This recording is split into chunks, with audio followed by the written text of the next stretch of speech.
جناب چخانسوری بسیار تشکر از وقت که در اختیار ما گذاشتین. شما در جریان هستین که رئیس جمهور غنی و رئیس اجرایی عبدالله نشست داشتن در حاشیه نشست سران ناتو با باراک اوباما رئیس جمهور امریکا. مشخصاً چی گفتن؟ تشکر بسیار زیاد. سلام بر شما و بیننده عزیزتان.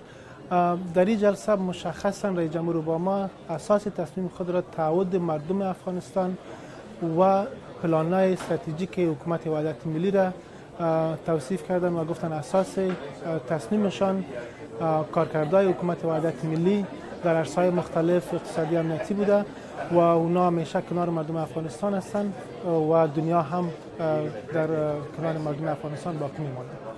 رئیس جمهور امریکا همچنان پیش از این نشست اعلام کرد که 8400 نیروی امریکایی در افغانستان باقی خواهد ماند تا پایان امسال. چقدر مهم است برای شما این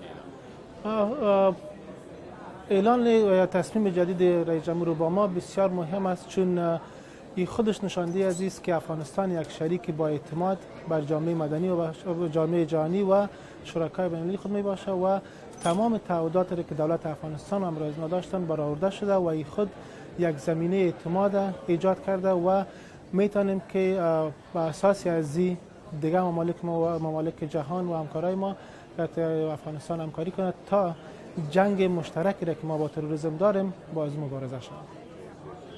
دو تا موضوع مهم مورد بحثن در این نشست البته برای افغانستان. یکی ادامه ماموریت حمایت قاطع فراتر از سال 2016 و دیگر ادامه حمایت مالی از نیروهای امنیتی دفاعی افغانستان تا سال 2020 میلادی. تا همین لحظه که صحبت میکنیم چه وعده‌های مشخص دریافت کرده این از کشورهایی که در افغانستان سرباز دارند؟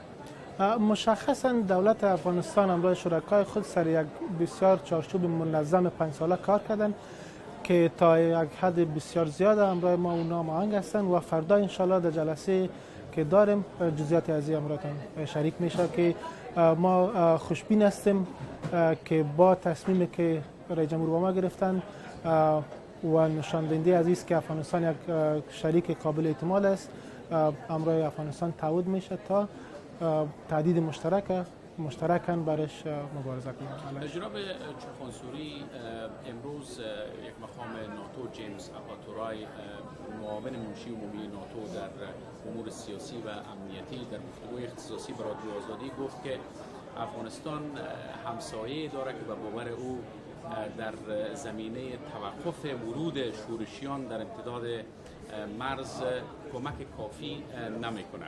اشارهش به پاکستان بود. شما در جریان هستین که افغانستان و پاکستان اخیراً در منطقه تورخم جنجال‌های سرحدی و اینها داشتن. آیا با رئیس جمهور اوباما این مسئله در میان گذاشته شده و آیا در کل در نشست سران ناتو قرار است رئیس جمهور غنی به این مسئله بپردازه؟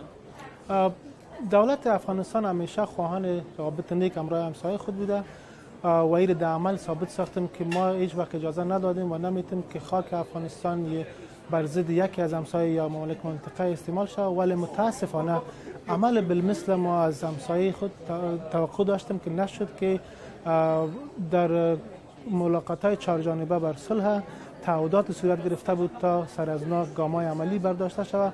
متاسفانه در این بخش ما شاهد گام‌های عملی از طرف پاکستان نبودیم، ولی امیدوار هستیم که در آینده رابط خوب داشته باشیم و پاکستان با گام‌های اقدامات عملی خود این را به اثبات برساند که در آوردن صلح در افغانستان متحد است و خواست دولت از نو و مردم افغانستان است که دولت افغانستان است که با صلح افغانستان دارد. و به عنوان پرسش آخری جناب چخانسوری، شما میدونید که ناتو وعده‌هایی به شما میده. در مقابل لیست از تقاضاهای از شما هم داره. چه تقاضای مشخص کردن ناتو برای شما؟ تقاضای مشخصی که ما داشتیم از کنفرانس شیکاگو به این طرف اصلاحات در خود سیستم امنیتی ما بود، خصوصا اصلاحات در بخش مبارزه با فساد و مصرف بودجه و طریقه مؤثر. که خوشبختانه دولت افغانستان تانسته که تعهدات برجا کنه و همین دلیل باعث شد که دنیا من حیث یک شریک با اعتماد سر افغانستان اعتماد کنه و همکاری‌های مزید خود را اعلام کنه. بخیر. جناب هارون چخانسوری، سخنگوی رئیس جمهور افغانستان، بسیار تشکر از شما. تشکر بسیار زیاد. سلامت باشید. تشکر. زنده باشید.